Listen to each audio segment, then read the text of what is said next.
What is that saying? Sun's out, guns out? As of this recording, there is a Long Island Railroad strike.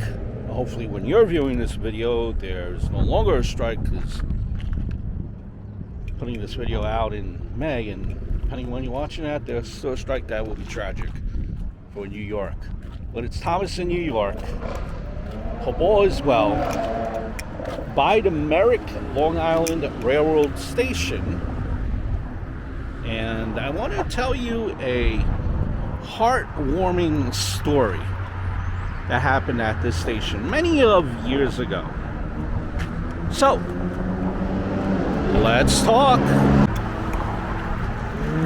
If you are taking the Long Island Railroad, public transportation, a bus, subway, walking, whatever you're doing, you're commuting to the workplace, and it is a miserable experience, especially, in Merrick, in and around the New York City area. No matter where you go, New York, it's traffic everywhere, hustle and bustle. And dare I say, many of years ago, New York close was to about 100 years ago. There was, even back then, a very important central hub, the city of where the railroad would go for employment. Railroad system. Hence, by the back name of then, Roxey. Nowadays, you can't really take dogs on the Long Island Railroad unless they are service animals and small pups in carriers, or perhaps you're hiding them in purses, wherever you are to hide them. But Roxey, well, over 100 years ago, he was a dog, and he had free reins, free roaming around over the Long Island Railroad system, riding unaccompanied with no need to purchase a ticket. He used his friendliness, there you see Roxey, to travel continuously on the Long Island Railroad system, from Merrick to Jamaica to Wantagh to Oceanside, up and down. He never had to pay. He used his friendliness to travel constantly, continuously, and he was so loved by the employees that he became kind of like a railroad mascot. He was a runaway. He even received a special pass to wear around his neck. It read, "Hi, I am Roxey, the Long Island Railroad dog. Whose dog are you?" Well-wishers often treated him to a meal of turkey or steak from a restaurant. Heck, Roxey ate better than a lot of us did. And sometimes he would even go home with a new friend, but just for a while, and he would return within days to his old gypsy ways. It is said that he once took a trip all the way to Philadelphia, but didn't like what he saw. Who could blame him? Turned around and came right back. One time, Roxey, the dog, even got to ride with the U.S. President, Teddy Roosevelt at the time. And he often took the LIR to his home there in Sagamore Hill. And on one journey, found Roxey in his car. Rather than kick the dog out, Roosevelt let the dog stay with him for the whole ride. Look at that, Roxey rubbing elbows with a president. So he took the whole ride from Long Island City to Oyster Bay. That wasn't surprising, given that there was such love that Teddy Roosevelt had for animals. There you see the grave of Roxey.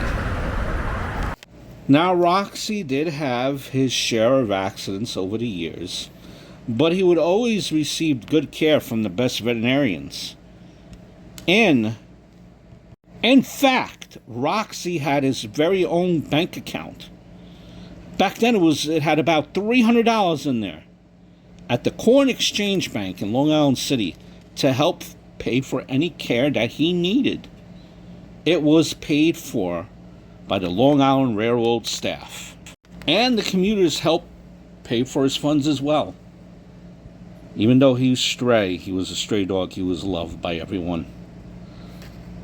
By the end of 1913, Roxey's gypsy life had kind of taken a toll on him. Roxey died of what it was called dropsy, which is in 1914. I believe it's edema, dropsy. That's what it's called, and he passed away in 1914. So I'm going to take you back to his grave that you could see, but he is the only grave on MTA property. I believe that's correct. And this is Roxey's final resting spot. He is buried next to the Sunrise Highway, right here in front of the Merrick Station. Female commuters provided a headstone for him. Back then, the highway was a 2-lane road, and the train tracks were at grade level. A whole different world back then. Since then, the railroad has been elevated, and the highway has been widened, as you can see. And it leaves Roxey's memorial tucked up against the guardrail, cars whizzing by only inches away. There was a little water bowl that was built into the base, as you could see. It's often clogged with leaves, as it's there. But Roxey is not forgotten. A lot of people still come by. They come by and, leave flowers, tidy up the memorial. And there was even a children's picture book about Roxey, published in 2010. Always, fascinated.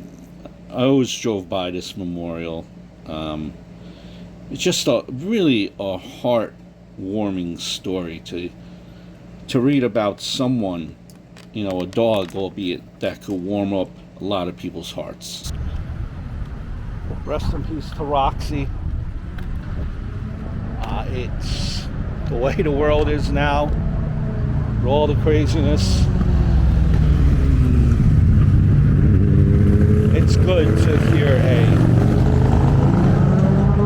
in suburbia, you have the leaf blower.